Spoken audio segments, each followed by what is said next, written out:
Tonight we are talking about lessons that you learned from the movies. The film industry is actually pretty amazing because they're one of the only industries that makes millions of dollars without actually producing anything. Yes, I just admit that we filmmakers don't actually do anything.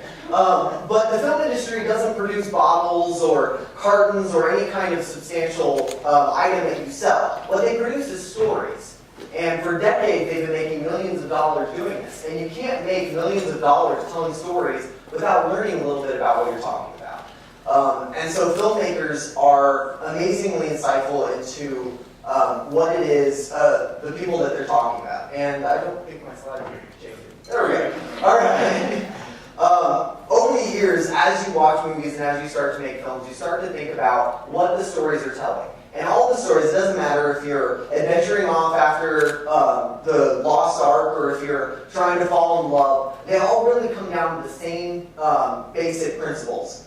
William Shakespeare actually said that there were 7 different storylines that all stories follow. Well, not to disagree with Shakespeare, but in my experience in the years that I've had studying this medium, I've learned that there's actually really only one. And I'm going to tell you about that tonight by talking a little bit about how we treat each other and the lessons you can learn from the way people in films treat each other.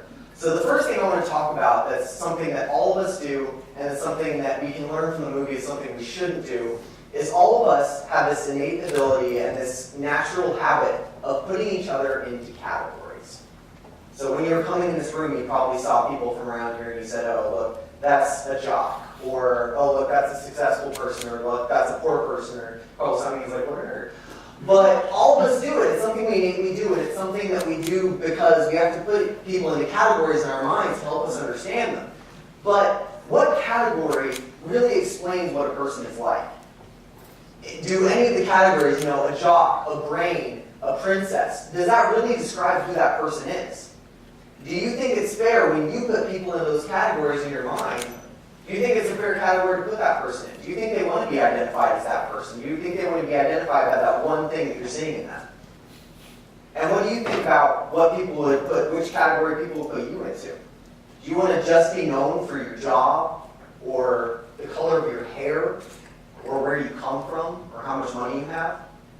In addition to putting people into categories, the next big lesson we can take from the movies is that we all have a bad habit of not really listening to each other.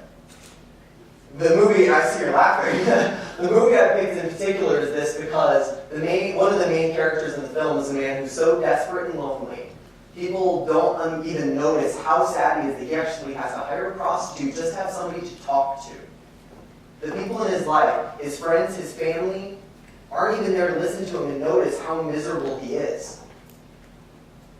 What kind of people are we if we don't even have time to stop and talk to people? Look at this, I'm sorry, but horrendous woman who makes these people walk miles because she lets them convince themselves that they don't have a brain or a heart.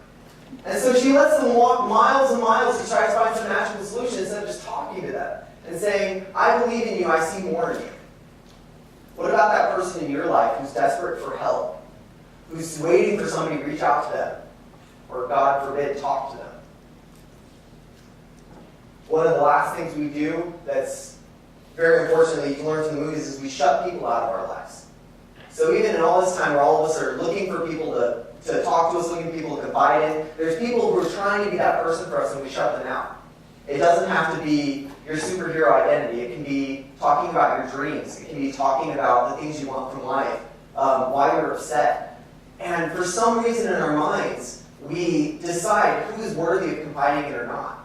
Whether it's somebody who's, not on my level, they're not cool enough, they're the weird guy next door, it's the weird lady at work, it's my brother who I didn't get along with. We make these barriers in our minds where there's people who are okay to confide in and people who aren't.